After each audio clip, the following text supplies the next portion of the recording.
do you want to welcome us? Good afternoon. I'd like to welcome y'all to today's event.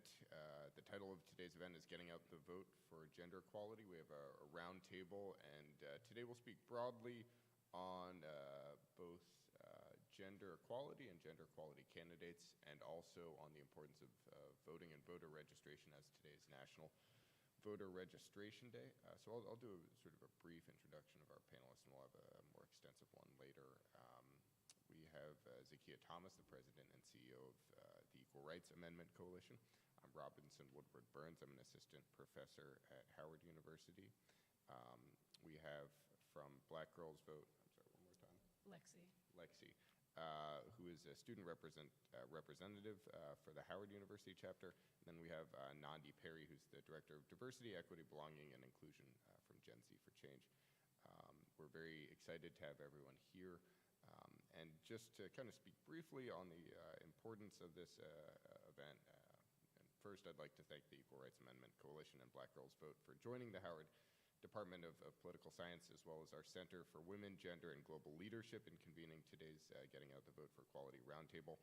The roundtable is sort of addressing, again, these two issues of gender equality and voter mobilization, especially mobilization for gender equality candidates. We'll talk a little bit about the Equal Rights Amendment, the importance of the amendment, and I think with that I will hand off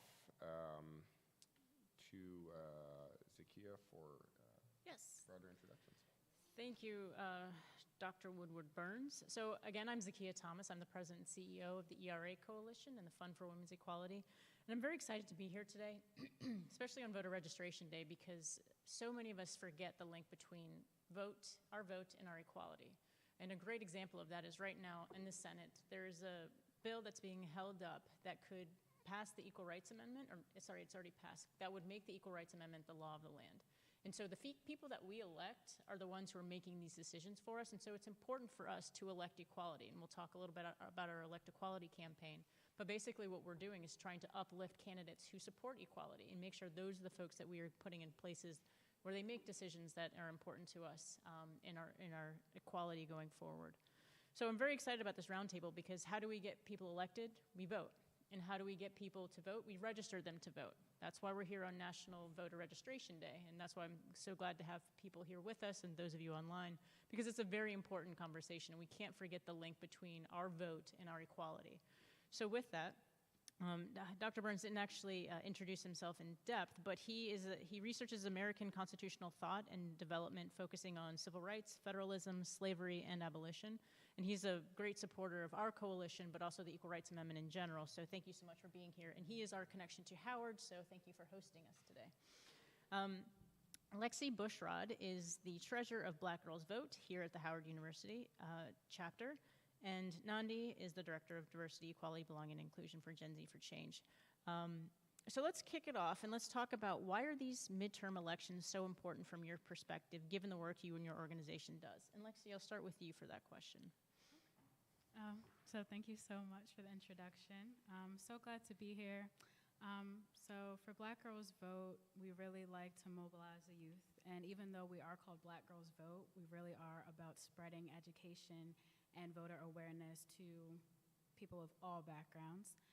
So really just being in the Black community and spreading a great message and highlighting the importance of voting. And even though we're targeting undergraduate students who are probably newly able to vote, it's still important to get the word out there and also really push that, if you're off campus, well, away from home on campus, learn about the importance of absentee votes, which also can make or break some election cycles. Nandi, how about you? Why are these midterm elections so important from your perspective, given the work that your organization does? Well, we target, Gen Z. We're Gen Z for Change, right? And we started on TikTok, and a place where our generation, that's our hot spot. We're on there, we know all the trends. It was a place that we had to tap into. And people that look like me haven't even celebrated 60 years of having the right to vote in this country. So having the ability to use our voice to local elections around us, to have those people represent the issues that we stand for and the things that directly affect us, is of utmost importance. And making sure those voices are heard and giving them the platform that we have, is of utmost importance as well. And Robinson, how about you? What do these midterms elections mean from your perspective, and why are they important? Yeah, so I think this is an unusual midterm election in that control of the Senate and to some degree even the U.S. House is really up for grabs. In a normal midterm, we would expect the president's party to underperform, but we've seen voters mobilizing, especially after the Supreme Court handed down the Dobbs decision restricting right to access to abortion. The mobilization, the backlash against Dobbs has actually really buoyed pro-equality, gender equality candidates. We saw, for example, in Kansas, strong backlash to a proposed state constitutional amendment to restrict the right to abortion within the state. And we can expect something like a similar movement in the midterms. And so again, mobilization, turnout, registration matters a lot for candidates who want to see equality entrenched under constitutional or statutory law. Yeah, and I'll echo that in the sense that in midterm elections, typically people don't show up to vote. People vote in presidential elections. And so midterm elections are usually when the minority party will take over, as Dr. Woodward-Burns mentioned. But it's important for these midterm elections because if we want to hold on to the majority of equality championing candidates in the Senate and in the House, then we need to make sure that we're voting for those members to stay in their positions right now and adding to those numbers wherever we can. So this is important not just because all elections matter, but because in this instance in particular, the Equal Rights Amendment is literally on the ballot right now. And so we need to make sure that we have people in places that vote for the issues that we care about. In this instance, it's the Equal Rights Amendment.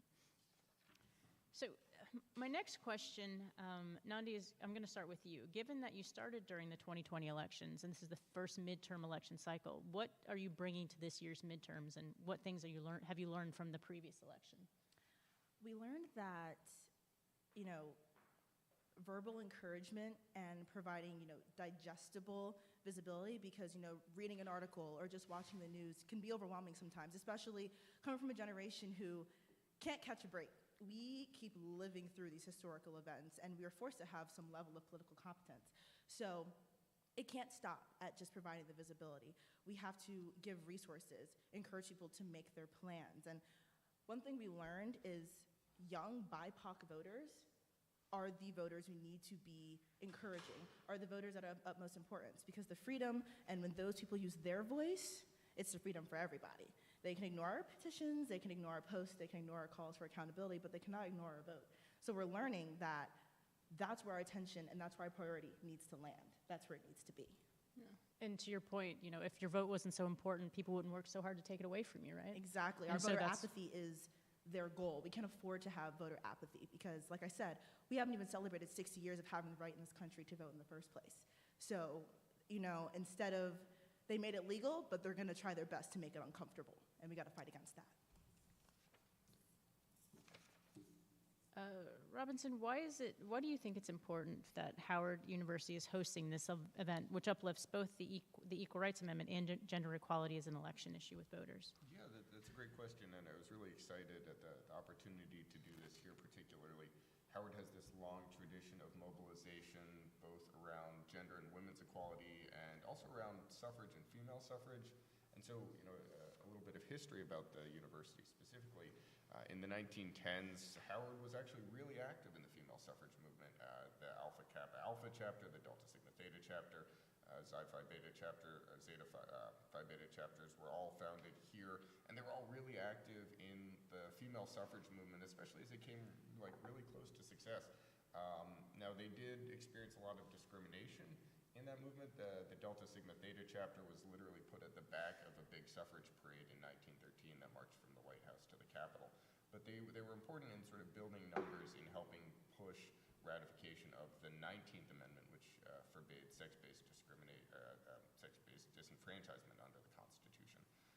Just 3 years after that, the Equal Rights Amendment was proposed before Congress, and there were a lot of Howard faculty and students who, even in the sort of early push for the ERA and gender non-discrimination, were very active. Lucy Diggs Slowe, the first dean of women at Howard, was appointed in 1922, just around that same time, and Howard has a long history of being involved in the movement against gender-based discrimination, a long history of sit-ins, like in 1967, Howard had the first student sit-in at a university, and there were others in 2018, 2021, long history of student activism and voter mobilization, which I'm glad to see is being continued today. And Lexi is a good transition there. So we know that Black Girls Vote is mobilizing at Howard, you're mobilizing at 3 HBCUs and American University, continuing that tradition. So why is this work so important for you? I think it's very important to me because I am a part of Gen Z, like Nandi is as well. Just seeing these events and learning in real time about how our individual power can really go on to change things that we can't even imagine. I think growing up and seeing the effects of Black Lives Matter and Stand Your Ground legislation being passed really was very discouraging in seeing peers and people my age being killed. And with the Black community, you know, there's always this effect that Black women are the one taking care of the community and being there for everybody, but no one's there to support them. So I think mobilizing youth and mobilizing Black women across college campuses is very important, especially at HBCUs and American as well, now that we're in DC and at the heart of the nation. So I think the continued mobilization and the push for registering to vote and the importance of elections makes this really special to me.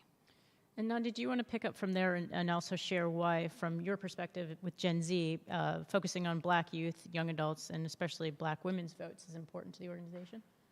Why it's important to me? Mm-hmm. Well, right off the rip, I myself am a Black woman. So I see the way Black women are constantly undermined and underestimated and killed for trying to use their voice. So up, like I said, the liberation of Black women is the liberation of all. So we need to get out to the polls to use our voice because that is their worst fear. That is they can't even fathom the idea of all young Black women coming together to use their voice for something that they actually really care about, their lives. So tapping into that and shaking the table, that's gonna make some movement. When those most marginalized voices, Black women, come forward, that's how the movements get made, because they can't ignore us at that point.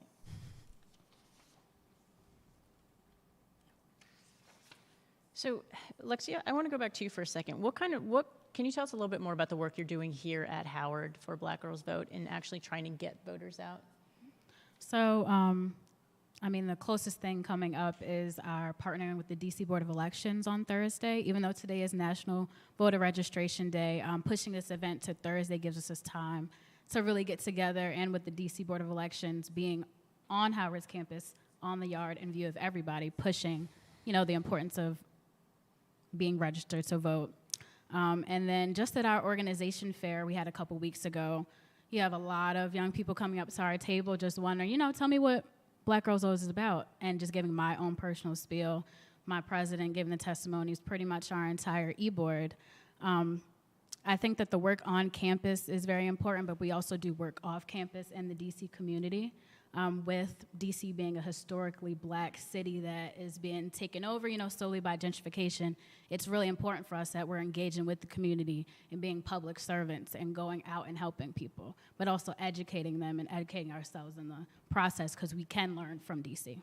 Yeah, and Nandi, I know that you, Gen Z focuses a lot on TikTok, and most people aren't aware that TikTok influences policy discussions, but it does. So how did you come to realize that using TikTok as a tool would be a great way to engage folks and voters, and what do you plan to do to expand on that?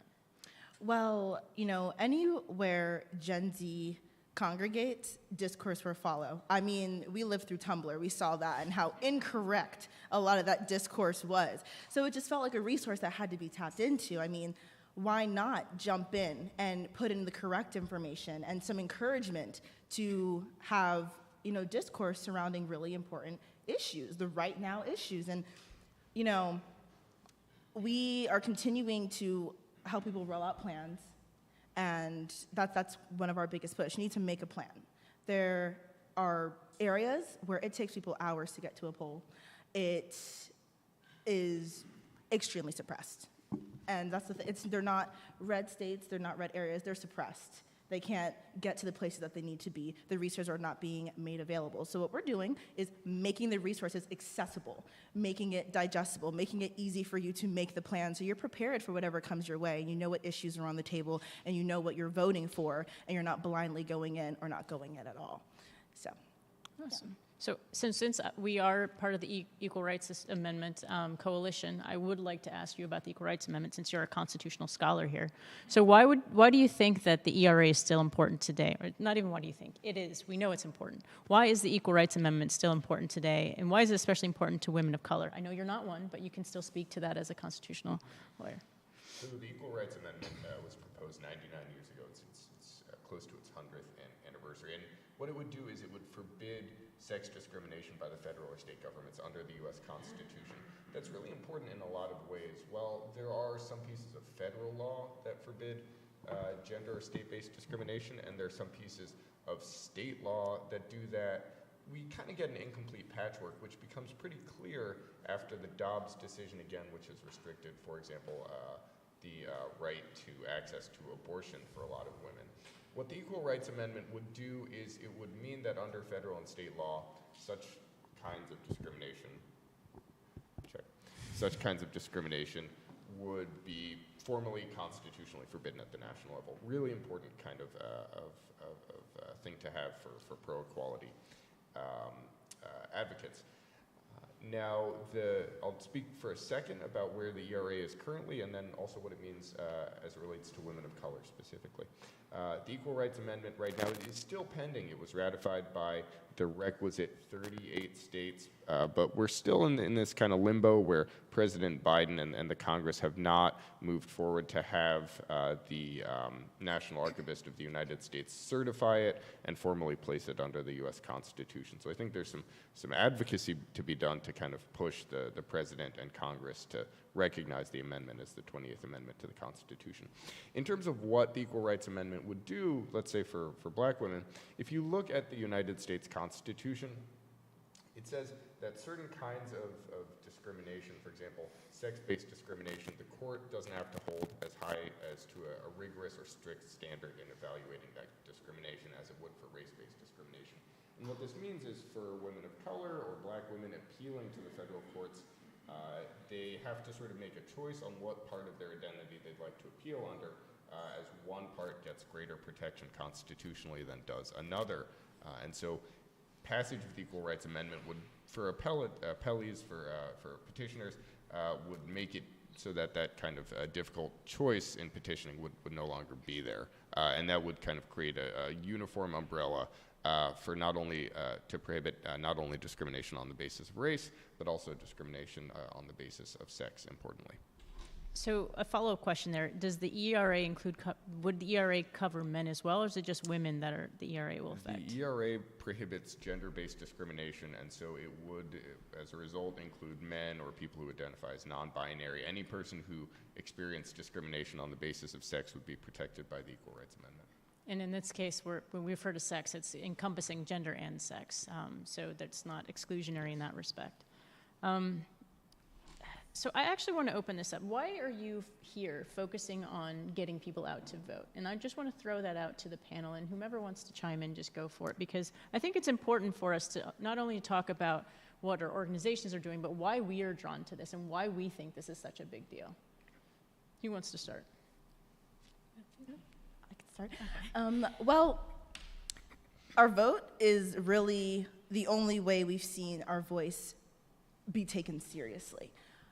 Anytime they see us out here blood-curdling, screaming, and crying for our lives, that wasn't enough for them. So we're going to play their game. We're going to go to the polls and use our voice on the ballot, where they see the weight being taken. And like I said, that is their worst fear. I personally am tired of seeing black women get gypped of their justice. Breonna Taylor, what's taking so long? What took so long? Why was it ignored for so, the lack of addressing the intersectionality of identities that black women face, the misogynoir to the extreme extents that we face, it's important, it's significant that we get out here and vote. Because like I said, it's their worst fear that we show up. And we gotta play into that. Yeah, I definitely agree with that, especially about the showing up part. I think I've grown up in so many spaces across my lifespan where the people in power did not look like me. And it wasn't so crazy for me to think that I could be in those positions, making the change, forcing people to listen to me. So I think that me being a black girl, which is supposed to be a black woman now, just growing up speaking from my heart, even if I'm not the best and most educated in voting rights and civil rights, at least I have passion back behind that, and I know that I have black women I can lean on that are all about making sure policy is put in place to protect us. Because if it's not, then it just won't happen, and people will suffer at the hands of the people that don't understand them. So I think that I'm here just to reiterate how important the power to vote is, and it's a privilege that we have, because people who have come before us have really, literally been beaten and had bloodshed trying to get the rights that we have now. So that's why I'm here, and that's why Black Girls Vote exists as it is, and it's an organization on Howard's campus. I'm sure that's why Gen Z for Change exists. So it's all about the youth speaking for the youth, and we're going to be the change makers. So.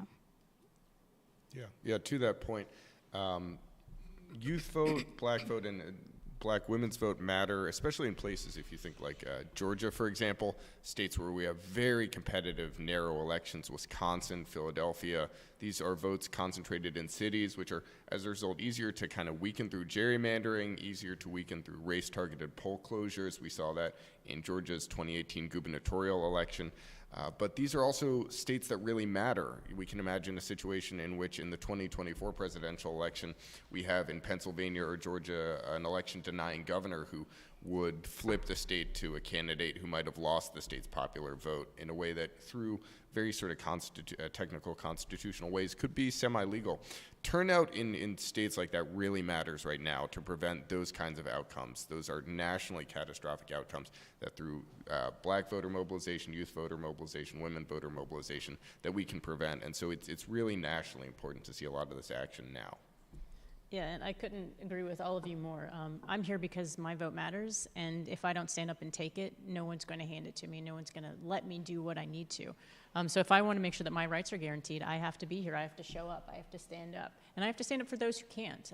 One of the things that I appreciate about our organization in particular is we started off as the Equal Rights Amendment started off being for women. But as we've seen, women aren't the only ones who are targeted based on their sex, right? So the transgender community is being targeted. Other communities across the board are being targeted, and it's because they're different. They're considered other. They're not like the people who are in positions of power, and we need to change that. My background is in campaigns, so I run political campaigns because I want to make sure that we put in place people who represent my interests and who would do a good job at leading in those organizations and on those levels. Because I know that that's my skill, that's my talent, and that's what I bring to this country to make it a better place where people like me have more representation. I usually represent black and brown people, mostly women, a couple of men as well. So this is important to me, and this is the way in which I can get my voice out and amplify something that I care about, because I know as a black woman, my rights are very tenuous and always have been. I mean, think about slavery. You want to talk about abortion rights? Think about slavery. When you forced pregnancy, rape forced pregnancy is how you propagated the slave industry. And right now, look at us again. You're forcing people to carry children to term. And folks aren't talking about that. It's not like, oh, it's a choice. No, you're forcing someone to do this because they don't have the legal protections. The Equal Rights Amendment may help with that. There's no guarantee, but that's a possibility. That's why I'm here, to protect the rights that others don't think matter. So I appreciate all of you in this fight with us. I want to go back a little bit to talk about the youth vote. A lot of people say that young people are apathetic. We're not young anymore. Young people are apathetic when it comes to voting. What do you say to that question, and how do you motivate your peers who may not seem as though they care so much about their vote because they don't think it matters? I probably say I don't think youth are apathetic. I think, just like Nandi was saying, we've had to deal with a lot. Like, I'm 20. I was born a couple months after 9/11 happened. I've seen Obama get elected. I've seen Trump get elected. I saw Biden get elected and go through a pandemic and had experiences stripped away from me that I'll never get back. So I think there's a lot of things that I could not care about, but I still choose to believe in my power to vote, because I can see how mobilization actually happens in the Black community. And when one voice speaks, everyone listens. And I think from the youth perspective, we grew up in history class and everyone's not excited about it, to learn about the three branches of the government, these older white men that came before us. And I feel like it's sometimes a turnoff, but when you get young Black voters, when you get young people that actually care and spin what the electoral process is and explain in their own words, that's when we pay attention. That's where people like myself can feel like they have a place in voting. And since we're gonna be the ones making the change one day, if we're speaking to how we learn now and are modernizing things, I think the youth will still become more engaged in it. Yeah. When I hear that someone young is voter apathetic, my automatic thing is we can't afford to be. I mean, when these people are elected out, when they age out of their, respective roles, who is going to have to step up? And there are people, specifically speaking on the young Black vote, we are still fighting to keep our right to vote. They don't want us to vote. So we can afford to be apathetic. To be apathetic is a luxury. To be, ignorant to everything that's happening in politics, that's a luxury. That's a privilege. We can't afford to have that. So that's my response, and that's my motivation. And it's, your vote is your power. Like I said, they can ignore every other thing we do. We can show up on their doorstep and knock, knock, knock until they wake up at 6 o'clock in the morning. They can ignore that. They can ignore our vote, because it's against the laws that they wrote, and it would be their worst fear. Well, Dr. Woodward-Burns Robinson, do you have anything you want to add to that point about, especially working here on a college campus and with such a history of mobilization, history of political activity? Do you have anything to add to that? Yeah, one thing that I'm really excited to see is kind of generational turnover in the electorate. We have a gerontocracy where Congress in an average age is about 70 some. As a political scientist, I should give you the exact number, but let me tell you, it's pretty high.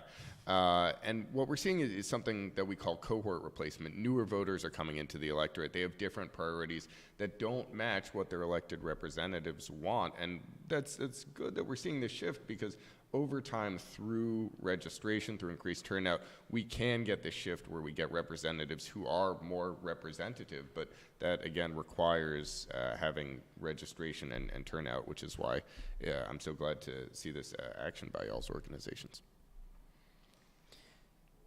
So, in looking at the midterm elections, going back to the elections, what do you think are the top 3 priorities we should have to increase voter turnout among the youth vote, among folks who are in this room, except for the 2 of us? Yes. Go for it, either one. Looping us into conversations. Don't leave us out of the room. Don't talk about things that involve us and not involve us in the conversation, because what good is that going to do? You're making decisions on people that it directly affects and not getting their input. Redundant. What good is that doing? Giving us digestible information, putting it in our words, because a lot of politicians and figureheads love to play on their pedantic, and that can be overwhelming to try to dissect and understand. Put it in our language. Play our game. Let us understand what you're saying so that we can contribute to the conversation even more.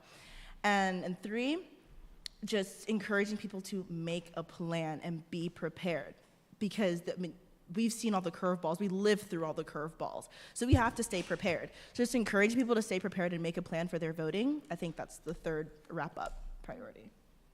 Yeah, I think you pretty much covered everything I was going to say, especially just adding on to that, just for everyone to help us feel seen. I don't think anyone is going to listen if you're just saying, like you were saying, voters these days are apathetic. We don't care. We're not going to show up. I feel like if most politicians went into the community, not just for a quick hi and bye and a wave, sit in the classroom with some young students, attend lunch with them, attend their organization's event like Black Girls Vote. If we're having a fundraiser, show up on Howard's campus like everybody knows what Howard is as an institution. We just want people to show up for us. So I think that's another place that it starts. That's great. Anything you want to add to that? Yeah, so one other thought. We have elected officials who are doing 3 things which are kind of unusual. They're skewing the vote in that we have a lot of gerrymandering happening. They're suppressing the vote. They're making it harder for people to vote, especially people of color, through things like race-targeted poll closures, through making ballot access tougher. And there's also subversion of the vote. We see cases where elected officials are starting to change election laws so that even if they lose elections, they can remain in office. And the best way to kind of get these election-denying officials out of office, again, is just to vote. By voting out officials, voting down, say, election deniers like Doug Mastriano, candidate for governor in Pennsylvania who doesn't recognize Joe Biden as president. By keeping people like those out of office, you can make it easier to make sure the right to vote is protected down the line. But we've kind of got this window where if you want to be able to vote in the future, you have to vote now. And again, that's why stuff like turnout and registration really matters in these next few elections. Yeah, I can't stress that enough. If you want to vote, you have to fight for it. Our ancestors fought so that we could vote. They died so that we could vote. And that's not just in the Black community, that's across the board. So we need to make sure that we are giving respect to that fight and to the power that our vote has, because when you don't vote, you put people in office. Not voting is a choice, right? Just like voting is a choice. And if you choose not to vote, you're still putting in office people, but they're not the ones that you want. And so by doing that, you put people in place who don't understand or appreciate your point of view or what you do or how you feel or what your needs are. And in doing so, that makes it so that they don't care about your issues. If it doesn't affect them directly, then they're not going to care about it. So if you only let older white males get elected, whose issues are they going to focus on, right? If we're not trying to elect the next generation of leaders, that's going to directly affect us, and we have to make sure that that doesn't happen. So I think it's very important, and when we say that voting doesn't matter, even if you don't vote, that's a choice, and you are actually making your voice heard by letting someone else take that position. So keeping in mind that it's important, what other choices you make, then it's important for us to plan on that, making sure that we have that going forward, and making sure that we have people in positions that actually do what we want them to do. So I have a couple more questions, and I feel like I'm about to get another one. So what pieces of wisdom do you have to share with voters to help put this election in perspective so that we don't have another January 6th after the next election? What are things that we can say to voters to encourage them to use their franchise and use their vote? I definitely think, just like the old saying is, just get in where you fit in. Pay attention to the issues that you think are affecting you, but also think about the different populations that exist among you. If I'm a Black teenage boy, why are all my friends posting about Roe v. Wade? And I don't know why this is so important or why it getting overturned could affect me as a Black male growing up in America. I think that it's important to step outside of your comfort zone, step outside of your population, and truly put in the work and learn. You don't have to read millions of journals to be educated on what's happening around you. It exists in being there and being politically aware. And Lexi, that's a great point you made about why Black men in particular, Black boys, young men in particular, should know about Roe versus Wade. There's a really good article on NPR about, there's a coalition group of Black men who are standing up for Roe because they have partners who are affected by it, which means that they're affected by it. And so understanding that if your partner decides to have a child, that impacts you, right? And if they choose not to have a child, that impacts you. So being part of that decision and having that ability to make those decisions, it's not just bodily autonomy, it's about your entire future. So knowing that, the people you put in positions can make decisions about your life that impact you in ways you wouldn't even imagine before. So exactly. Thank you for bringing that up. Yeah, I think things are a lot closer than we may think they are. I think if you're thinking about Biden and he's this big elected official, think about who he's influencing, but also think about the people that past presidents have influenced that are still lurking in the shadows, actively working to take away the things that people have fought very hard for. So. I would say, and like I've said it many times before, make a plan and be prepared. You need to go into these polls knowing the issues that these candidates stand for and know which candidate aligns with what you believe. You need to know that they're going to represent and fight for your rights, because so many of our basic human rights are being called into question, are being up for vote. I mean, they're trying to take CRT out of schools. Critical race theory, are you serious? So you just need to be prepared. And if you have to travel lengths to go to your poll, be prepared. Pack your snacks, pack your water, pack stuff for those around you that may also not be prepared to be in the position that you have to be to use your voice at the polls. So that's all I have to say. Make a plan and be prepared, because the curveballs are not going to stop coming. Anything to share on that? Sure. I mean, I'll just briefly echo Nandi's point. It's important to know where your polling station is, what the rules are of voting are for your jurisdiction, so early voting, mail-in voting, or if not, where to vote in person on the day of voting. One thing also we know about turnout is that people are able to turn out their friends and neighbors very easily, so it's easy to get people in your community to vote if they know you. That peer pressure for voting has a real effect in bumping turnout, and so sharing that information about how to vote with other people around you can also help kind of spread that turnout in a snowball effect. So going back to, this is an ERA panel. We do have a couple questions from the audience that we can chime in here. So one of the questions is about educating people about the Equal Rights Amendment. So I'm here representing to do just that, right? But what we're doing is working in communities that represent communities of color, young people, communities online, like transgender communities, the LGBTQ plus community. Part of our coalition, we have a coalition of over 260 members, and each of those organizations represent a different demography or a different interest. And so we include those, so we have a vast representation amongst our own communities. But one of the things I think is really important, especially as our organization, is understanding that the ERA is not on top of mind for everyone, because they don't honestly know, one, that we don't have it already. 56% of Americans don't think that we already have the Equal Rights Amendment codified in the Constitution as part of our laws. We don't. And that has an impact on our daily lives. And so I think it's incumbent upon all of us to make sure that more people know about it. And my job is to raise awareness through that. And you'll see some campaigns. Hopefully you'll see some campaigns coming out that'll raise awareness about that. Our Elect Equality campaign is one where we are focusing on giving people access to information about the elected officials and people running for office, especially on the federal level, and where they stand on equality. If they support the Equal Rights Amendment, that's great, but do they support other ancillary issues as well that make them more of a certified candidate, meaning do they support LGBTQ plus rights? Do they support the communities that we support? Do they support issues that affect communities of color? So making sure that we are engaging in spaces that make sense in terms of what our outreach is, but also giving people options about who they should be talking to and who they should be electing to make sure that we get the ERA passed through.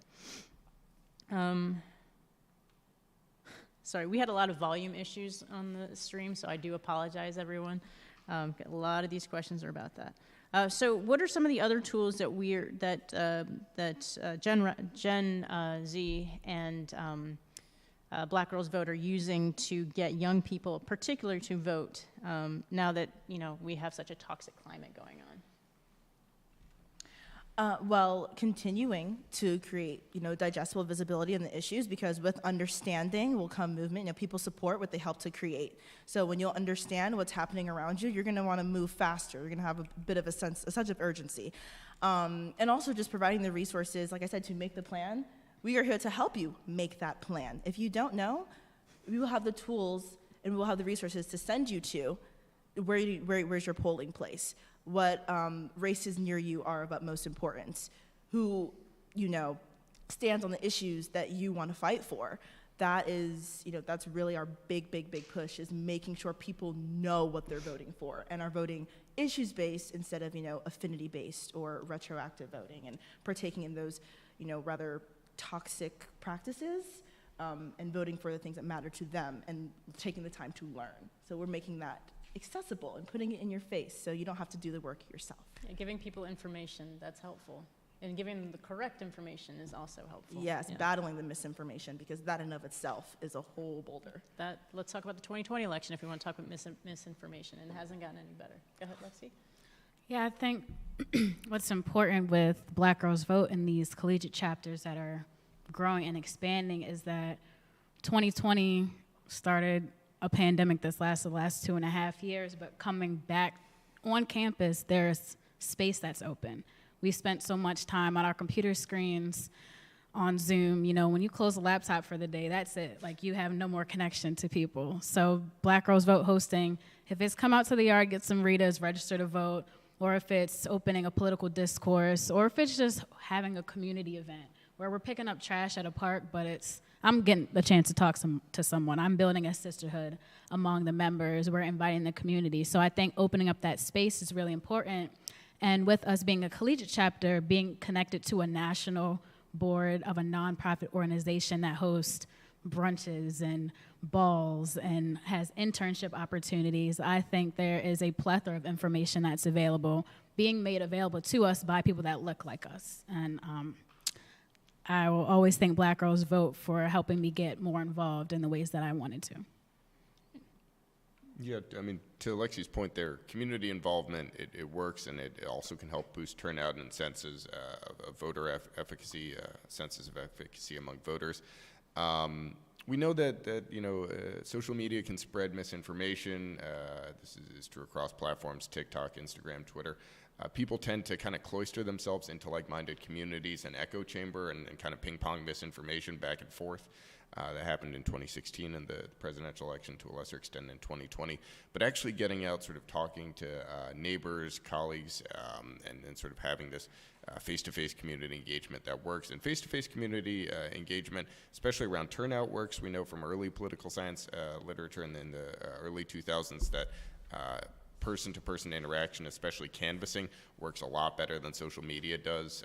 You can scroll past something very easily, but you can't scroll past someone knocking on your door. Face-to-face canvassing is kind of still, per dollar, the most effective way to actually turn people out. It works a lot better than any kind of social media post can. And so I just want to kind of reiterate the importance of that actual community involvement. Yeah, and there's something called deep canvassing where you go and make multiple stops at someone's house, but you actually sit and have a conversation where you don't try to change their mind. You just try to have a conversation and see where they're coming from, and eventually that conversation leads to them asking about what your perspective is, and in doing so, it helps to generate change in thought and ideas rather than having information forced down your throat. So I have a question here from the audience, and I'll open it up to the rest of the audience in a second, but and we're going to focus on Black Girls Vote and Gen Z for the moment. But what, from your young voters' point of view, and actually you probably heard this in your classes too, what issues are you seeing rise to the top of as issues that are important to your community? So Black women community, young people, and the community here at Howard or on college campuses. What issues are there? You can go first. Well, right off the rip, because we just saw it stripped from us, Roe v. Wade, fighting for bodily autonomy. Because it's not just, the right to an abortion. It's having the right to do what we want with our bodies, period. So, Roe v. Wade. Fighting for, LGBTQ treatment in schools, allowing the children to exist as it exists comfortably and not letting that affect your treatment towards them. It shouldn't. And also our climate. We're fighting hard for our climate because it's a now issue and isn't being addressed as a now issue. So we're hot just like the earth about this issue, and we need to get it fixed. So I feel like those three things are hot in the press right now as far as our minds go when we're heading to the polls. I think also heading to the polls, I'm thinking about mass shootings and children dying for no reason every single year. There's a mass shooting somewhere across the country every single week. You don't hear about it unless it's a mass casualty, but thinking about what legislation is being passed to protect weapons instead of protecting children's lives. I think me growing up, starting with Sandy Hook when I was in 5th grade, leaving school and my parents talking to me about that. That's something that's still shaking me to my core, thinking about that. I think being a young worker in a pandemic, who are we paying attention to that's keeping our country running? How are we giving people at the top more money but not equalizing how the people at the bottom are getting their wealth? School zoning, affordability, especially being in DC, being a college student. I'm so fortunate to have parents that can pay for my rent, but rent subsidizing across the city. So I think those are some issues I've been thinking about more recently, and I think a lot of my peers are too. That's exactly what my students are talking about. These are the sort of pivotal issues, and we'll see if we take climate change, for example, that the people who are setting rules surrounding climate change, especially at the federal level, are not going to be the people that actually have to live with this reality in 50 or 60 years. And so we see a real disjunction between the interests of policymakers and the people who are actually being affected by the policy, just on the issue of climate change, for example. So I think that was a great set of issues y'all brought up. And what I'd like to point out is those issues are the same across the board. So it's not young people issues, it's not old people issues, it's not women of color. These are issues that everyone is facing. And think about the people that we have in office right now. Do they care about these issues? And if they don't, and these are issues you care about, help get them out. Put in people in place instead who actually want the same things you want and have the same drive and motivation. To your point, we're seeing a change in the leadership across the country, both on the state houses, local level, and now in Congress. We are seeing younger people, more people of color, more women in general who are running for office. And that's scary to some people, which is why they're trying to limit our vote, because they know if we are representing ourselves, then that takes their power away, right? And so we need to make sure that we are pushing the right people to places that matter, which is why we are doing the work that we are with the Elect Equality campaign, while we're here today talking about voter registration, talking about getting out the vote. Because if we don't do it, who's going to? It's going to be the same thing over and over again, and we are going to be the ones that suffer. So I think it's very important, and that's why I'm very glad that we're here having this conversation. So I'd like to open it up from folks in the audience to see if there are any questions or comments or anyone wants to ask anything of our panelists. And everyone's being shy. Okay, there we go. This is close for the two youth on the panel. Sorry, guys. We're old.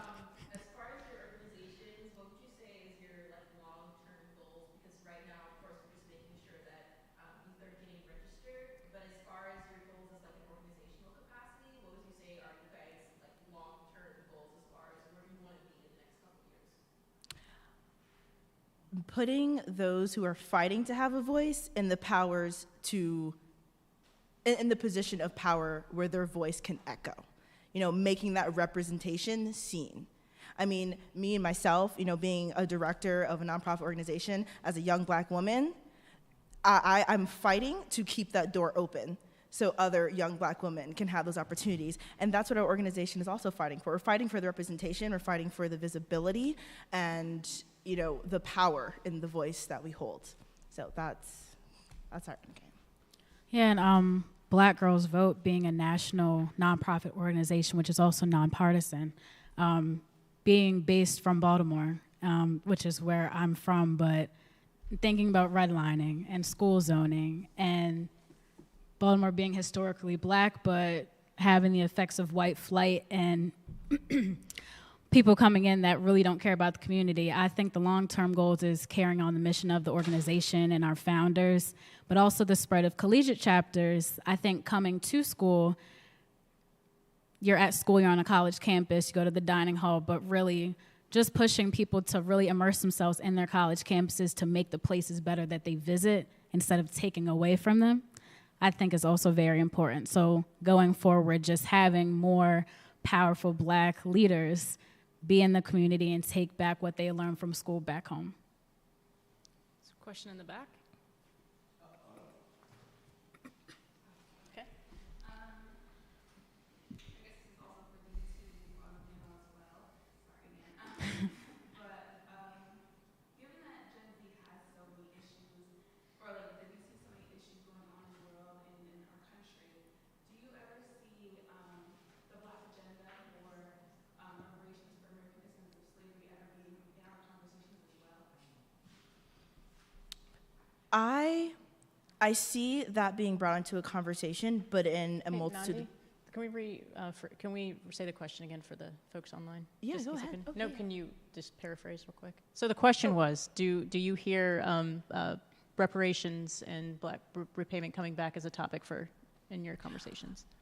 Yes, but in a multitude of ways. I mean, for starters, if every Black person in the United States had a life insurance policy, they wouldn't be willy-nilly killing us like they are in the streets. because that'd be a check they have to pay, and they don't want to have to do that.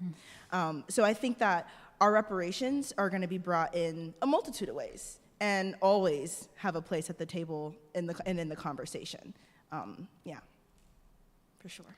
Yeah, I think it's something that I've grown up learning about reparations and what does it mean, and that reparations for Black Americans does not take away from other populations. I think that's something that isn't being taught and well spread that much, but I think it's a conversation that needs to be taken more seriously.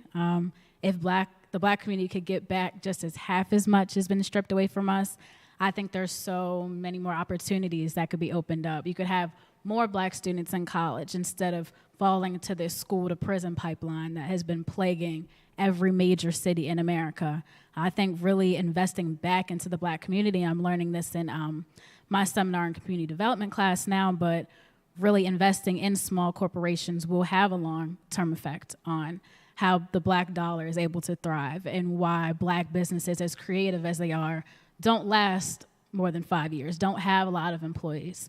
So I think cutting a check will definitely start somewhere. I think it's also an incentive for Black people to keep going. So, we'll reach that promised land one day, but I really hope it comes sooner rather than later. Yes, sir.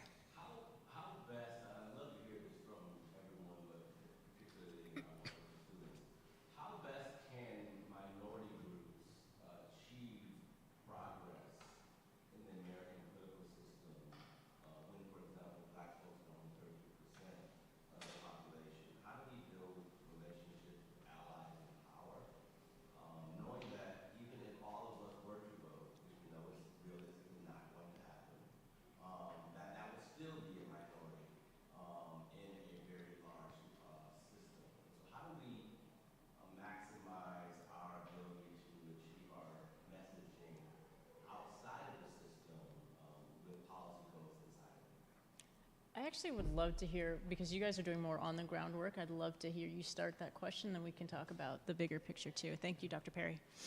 Thank you. I gotta think about it for a second if you want to.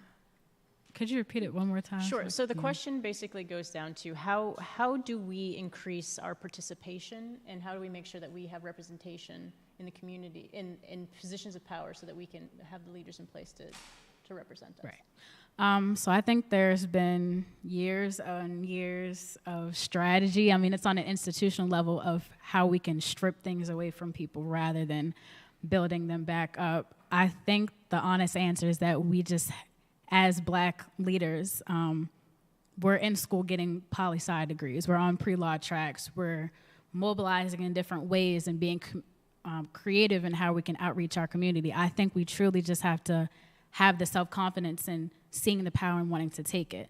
I think we also have to be just as smart as the people who try to get around and find loopholes and getting their ways into taking things away, to holding people accountable and saying, hey, you got elected president, but you wanted 5 Black boys killed for something that they were found not convicted of. Why are you still in office and you still get to make decisions about me when you just wanted to see 5 Black innocent boys dead? I think holding people accountable, not necessarily playing on guilt, but pairing with the people that are in power that have been unapologetic about their past, finally telling them to take accountability and put us in those positions will help us propel forward. I think that when we get to those positions of power, it needs to be keeping the door open. It doesn't need to be a glass ceiling. There needs to be no ceiling at all. It needs to be open opportunity, and you have full visibility in talking to those who are in the positions that you want to be in. And, off of that, we cannot just let people, we don't just let them, but we can't keep voting people in who we are banking on the hope that they'll do something for us. We need to hold them, like she said, hold them to what they're saying, hold them accountable to the stances that they're taking, the promises that they're making, and if they don't, we need to make sure that they are out and make sure that they know that they're not wanted back in that space if they're not going to uphold their end of the deal. And also with that, education is, the elevation. If people are aware of the information, people are aware of the issues and how deep these issues go, then they're gonna make movements. And if they don't, then you'll be able to see who isn't and who needs to go. Yeah. So to Dr. Perry's question, there's this sort of question of what do you do if the black part of the population is 13% of the U.S. population, and then you're talking, well, black women voters make up 6.5% of the electorate, about 3% of the population, and that can be a discouraging number until you remember that in places like Atlanta, turnout by black women were able to flip the state in 2020 and flip the United States Senate as a result in ways that have enabled very significant national legislation to be passed just in the last few months. That concentration of votes really matters because it's in cities, it's in southern cities and northern cities where black women voters can significantly shift the balance of power at the state level, as we just saw at the national level. And so I don't want those numbers to kind of be discouraging, because we've got good political science research in this, even in this department, showing just how important that kind of concentrated influence of black women voters has been. I think a lot of successes we've seen at the national level just in the last few months really is due to mobilization by black women in Atlanta, the Atlanta suburbs. And so that kind of shows the importance of that concentrated vote, and again, the importance of registration and turnout. And it's a very good question for a number of reasons, but it also reminds us that we are not just our community, we are part of something bigger than our community. So it's working with other organizations, working with people in their community, working with people to show that, okay, I'm not just gonna come every 4 years and get your vote, I'm gonna come and be a part of the community if you elect someone. It's about making sure we hold those elected officials accountable and hold them to it so that they are actually building community and not just stealing votes from our community. And so when we come together, I mean, when black women come together, things happen, right? Good things happen. And so we need to make sure that we are doing that in our communities, but also going outside of our communities, as we always do, to build up the larger country, because literally the country is built on our backs. And so we need to make sure that we are continuing that, and in doing so, advancing our own agenda and advancing the issues that we care about most. Leaving the door open behind us once we get people elected, but also realizing, why is it that it's okay for a black man to represent a predominantly black community? And why do we not see black women running predominantly white communities, right? So changing the narrative. We can put ourselves in places and we can put people in positions where they can be effective. We just can't hold to the old standard is the way it is, and that's just how it's gonna be. We have to change and to have the world, make the world into something that we want it to be, rather than accepting the status quo. So that would be my take on how we make that change, because if you don't invest in communities, you're never going to get to the place where we're talking about right now, which is where we have more representation and where we have more wealth in the black community in particular. So if we want to make that happen, we have to vote. We have to get people not only to vote, but to understand why that's important. And maybe it takes, childcare. Maybe it takes affordable wages. Maybe it takes affordable housing. And in understanding that if you don't meet people's needs where they are currently, they're never going to get to a place where they're going to come to you, because they don't have the bandwidth for it. So let's make it easier for people to be involved in the process and to be impactful in the process by meeting their basic needs, meeting them where they are, and then showing this is how your vote can help change the situation so that this doesn't continue to happen to you, your children, and your grandchildren. Yes. I'd like to piggyback on this question, and I don't have an answer, so I'm going to throw another question out. Mm-hmm. And maybe someone has the answer, because I'd like to really know more about this. Mm-hmm. And that is about ranked choice voting, Mm. which is making its way across the country. So how does ranked choice voting play into this question that was just put to us to make people who have fewer numbers have more numbers by building alliances? So I'll leave it to the researcher and scientist here to answer that question. I don't know if there is an answer. But. Yeah, we're still working on that. The short answer is that in the United States, we, in most districts, use majoritarian elections in which the candidate that gets the most votes, or majority or plurality, gets the whole district. And we can imagine other forms of voting, like ranked choice voting, in which you're able to, again, specify your preference of candidates, or we could imagine other situations, like, say, instead of having one big district, we could have multi-member districts, so that candidates who represent a smaller part of the population have a better chance at getting elected, rather than majoritarian systems, where instead we kind of have to bundle everyone together under these big two big tent parties in ways that kind of dilutes the power of those individual groups. And so alternate systems like ranked choice voting or multi-member districts proposed for the U.S. House could make it so that groups that are smaller parts of the electorate that are numerical minorities still have their voices represented proportional to their power. So ranked choice voting so the question was, how would ranked choice voting play into empowering smaller populations of voters? And so it sounds like it could. Yeah. Okay. There's your answer. Does that work? It could.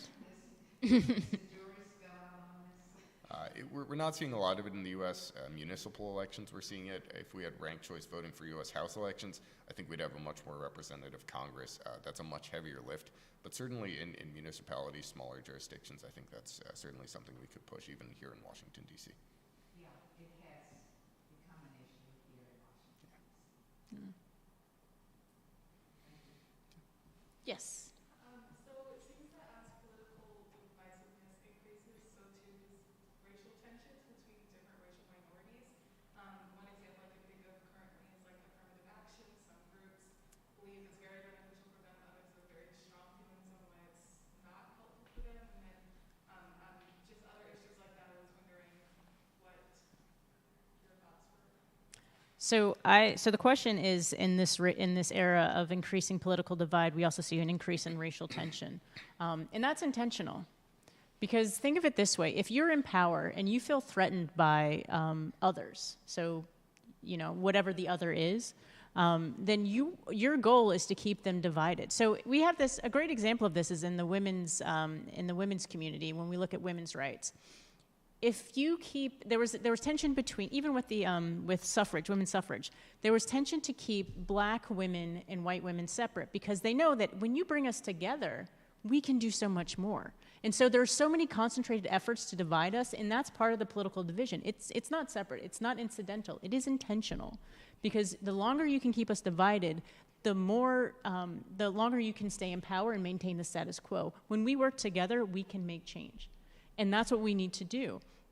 So it's incumbent upon those who want the status quo to remain, to make sure that we are divided. The longer they do that, the more they do it, the better. You saw it during Reconstruction, you saw it during the suffrage movement, you see it during the civil rights movement. They killed Martin Luther King because he was trying to mobilize the poor, and they knew that between the poor and black people, like if you mobilize poor white people and poor black people, that's a game changer, because they understand if they can connect on that issue that's different than race. And if you can keep them focused on race, then that keeps them divided, then they don't have strength in numbers. We don't have strength in numbers. So keep in mind that is intentional, and we have to be cognizant of that, and we need to fight against that and those basic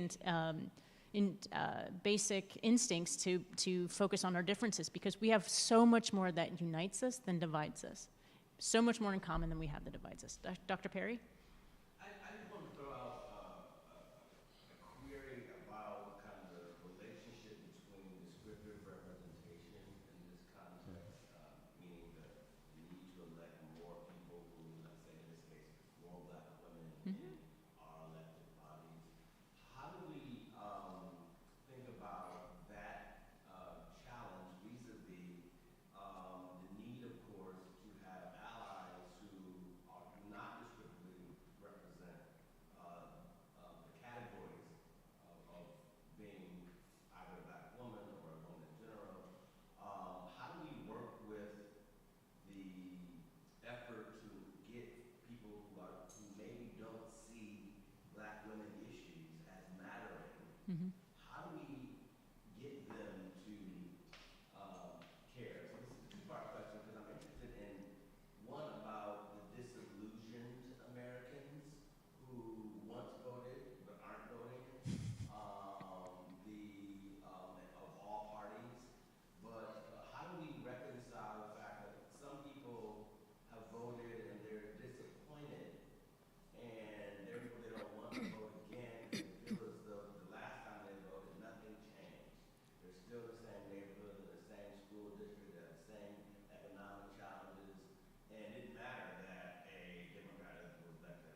Right, so I'll just repeat, I'll try to repeat the question.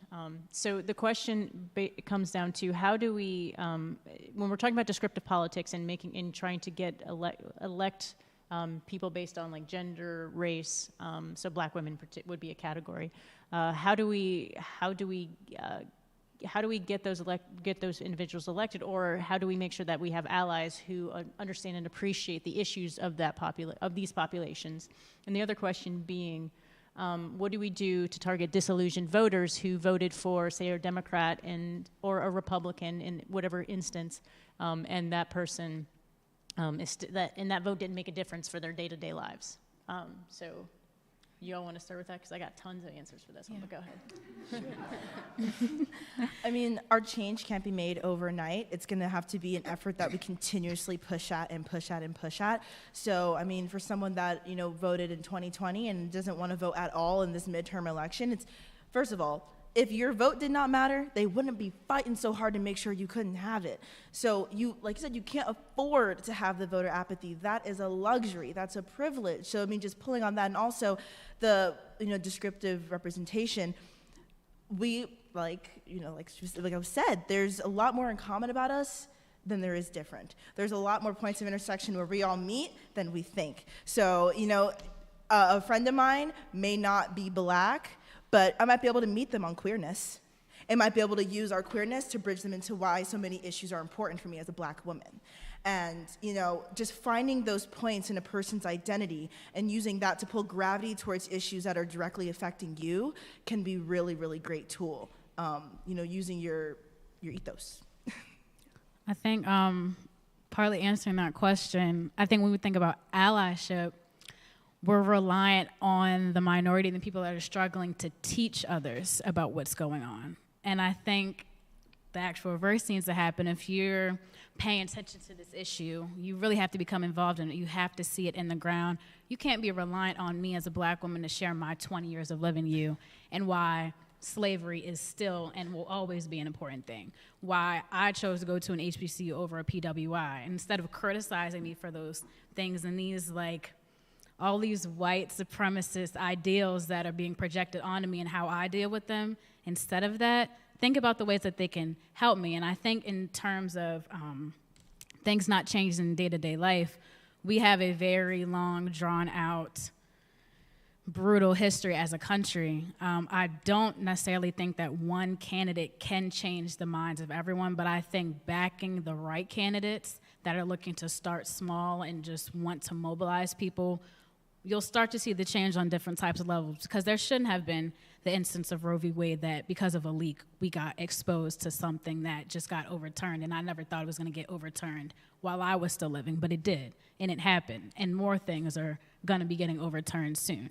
But I think just still actively paying attention, being aware, and just having the hope for the next generation of leaders coming in to make the change is what will keep the vote alive and people believing.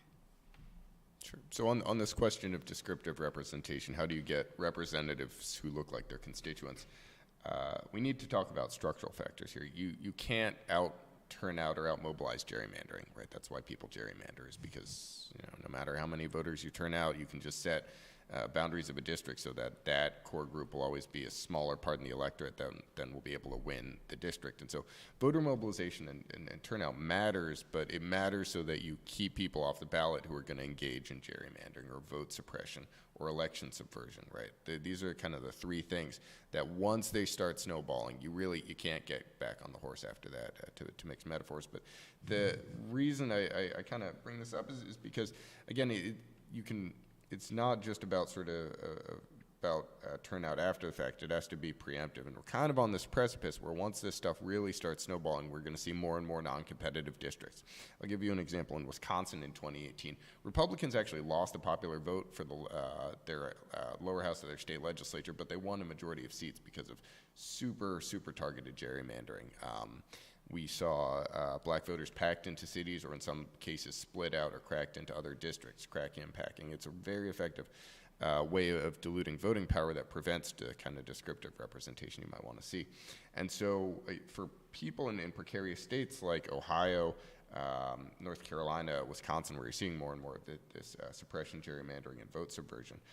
The importance is keeping those kinds of candidates out of office, and that's again why mobilization and turnout matters now while it still works. So I'll try to be succinct in this. So a lot of the work I do on campaigns is trying to get people to understand why their vote matters, right? So my job is to convince you that this person will have your best interest at heart. But no matter what I do, after I leave the campaign, that representative needs to be in the district making change for their constituents. And that goes back to holding people accountable. We can't just elect someone and then they come back in 4 years and ask for the vote. If they're not there during the 4 years in between, you're never going to see change because they're not listening to you. They're only coming out and voting when they come to you when they need your vote. And we see this in communities across the country, especially in Black communities. People will try to buy our vote for a year and then they go away and they never come back. So if we want to change voter apathy or disillusioned voters, those who voted for someone and didn't see change, we have to say democracy is an exercise. It's not a one and done. Like, you have to work those muscles in order for them to stay in shape, right? And so if you want to make the change that you want, if you want to see the results in your physique in this case, like if you're using that metaphor, then you have to work at it. It's not like you go to the gym once and you're done, right? I mean, if that were the case, all of us would be super fit right now, or whatever we wanted to be. So you have to make sure that you're flexing those muscles and exercising them. And to do that, you have to vote. You have to have the people in the community doing the work and making the change for the community. So we have to hold them accountable, which means if you elect someone into office, don't expect the president to do any of this work. This is why your down ballot, your local elections matter, because 80% of what happens in your community on a day-to-day basis happens because of the local officials you elected, your city council members, your aldermen if you're in New York, your district representatives, your state senators, your state representatives. That's who makes the laws that impact how much money you can make on your job, whether you can commute to where you need to because the roads are good, whether you have the infrastructure in place. That's why we see in a lot of rural communities there's no broadband, because people aren't investing because they don't think that that's a need. And if you keep people ignorant, you keep the information away from them, then they will keep voting for you because they don't know any better. So these are things that we have to keep in mind. So if we want people who are disillusioned to not be, we have to invest in their communities. We have to give them the tools to see what else is out there besides what their day-to-day existence has been, to see what could be. Because it's not a one and done. You can't just vote once and assume your life is going to change. You have to vote people in positions that actually have an impact on your day-to-day life, which means go vote for your local electeds.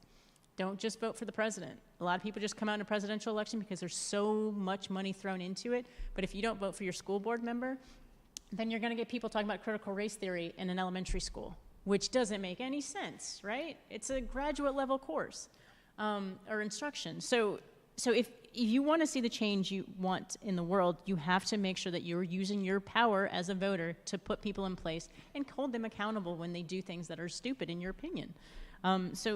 And when we get to descriptive representation, that's why I do what I do, right? I want to make sure that there are people who look like me, because I don't know for sure, because there are definitely people who look like me who don't think the way I do. Black women in particular are not a monolith. We do not all think the same or act the same or have the same experience. But chances are you've experienced some of the same things I've experienced, which means you're more likely to understand and appreciate my situation than, I'm sorry, Woodward, you probably do understand my situation because you grew up in DC too. So that could be a thing. But understanding that, if we can't have people in positions that look like us and who think like us, let's at least try to have people who think like us. So have those allies out there. Have those people who understand that what impacts me also impacts you, and this is how it happens. So I think that would be a great way to do it. And I actually talked on one of our comments here about down ballot candidates. Down ballot candidates are important because if you don't have local representation, your roads don't work, your power is spotty, your schools are horrible. Like, think about the things that affect you every single day. You might have crappy water. I've lived in DC and New York, and at times both have had lead emergencies in their water, lead water, so you have to boil the water.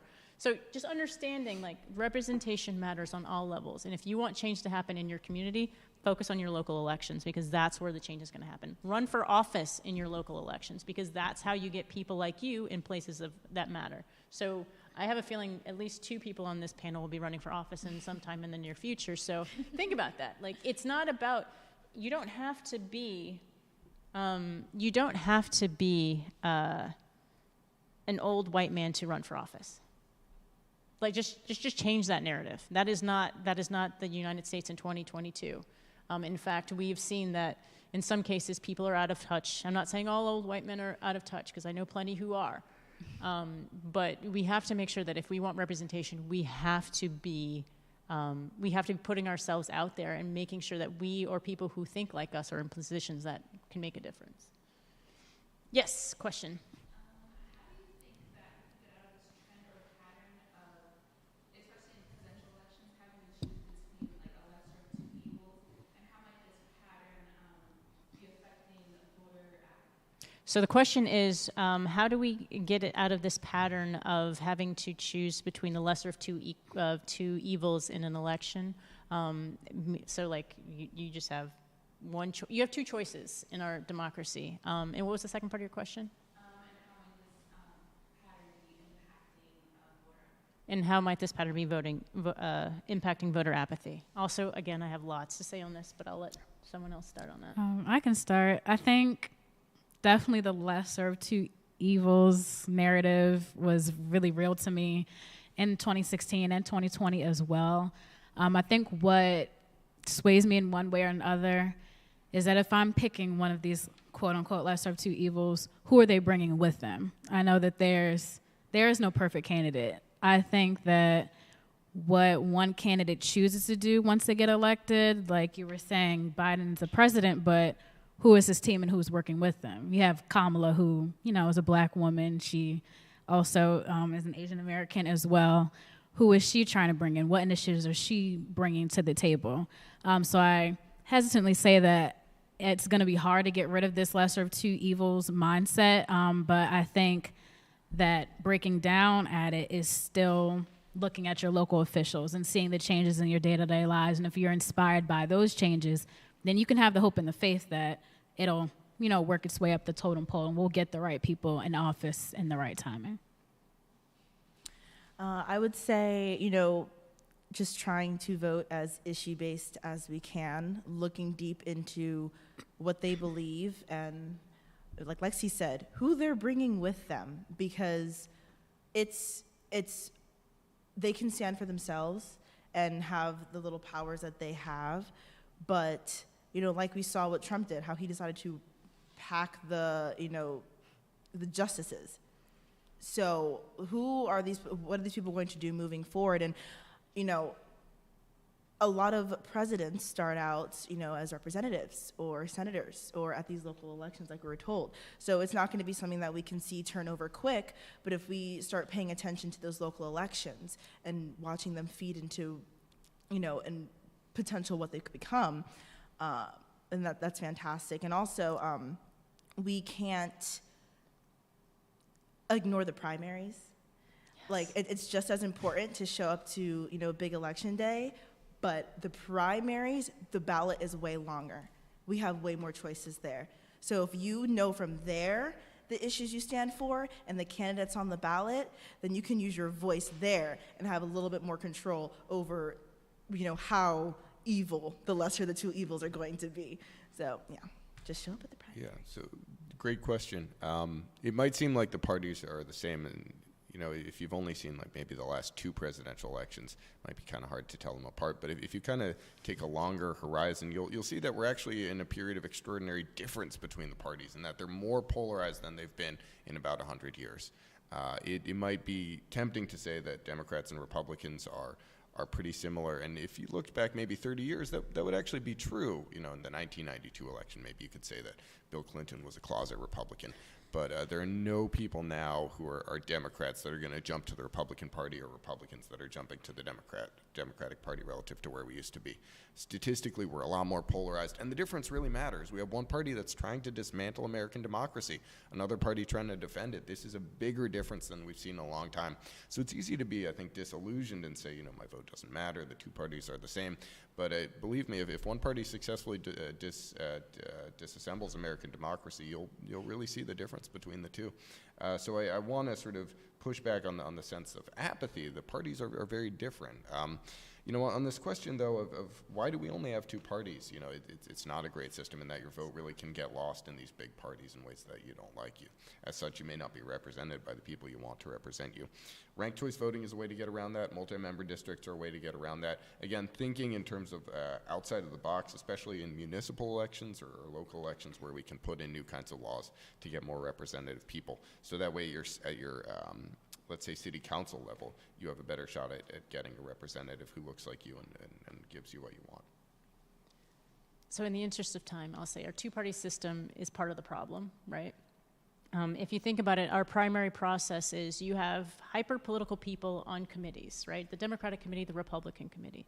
Those people then choose the nominees. Those are the people that we then have to vote on if you're not part of the nominating process, which means if you want better candidates, show up in a primary, show up in a caucus, because that's how you get the most polarizing candidates. Because usually what you do is you have people who are the people who are the most vocal in their party are going to get more attention from zealots in their own party, and then they become the nominees. And that's how we get hyper political folks in positions of power. So we need to rethink our primary process or be more involved in it. The two-party system has not shown to be a great path for us. And so we need to think strongly about the way our government is, the way our election process is set up, and it benefits the status quo, so those in power are not going to change it. So it's up to us if we want to change it. So I think we have time for one last question, if we have one. Online, if you have a question, please put it in the chat. Anyone in the audience have a final question?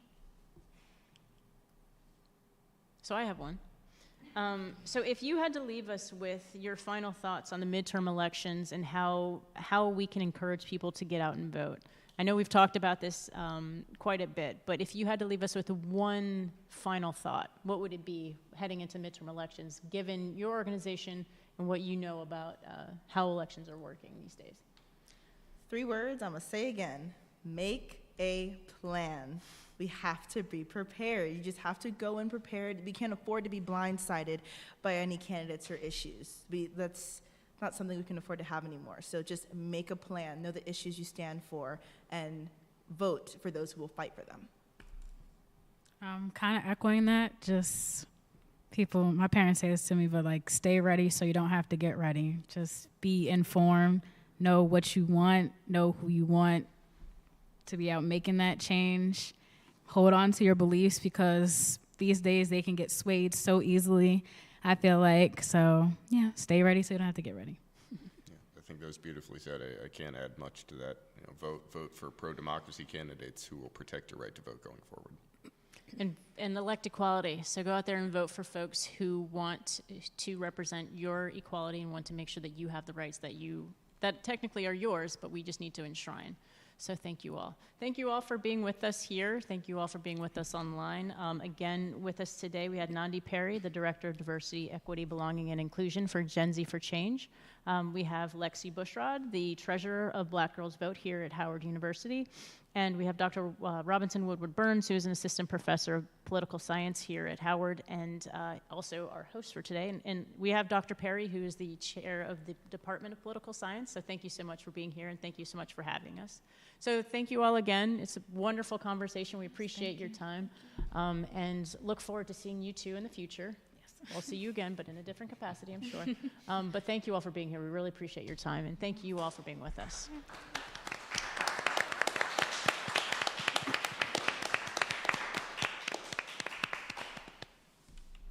That was great.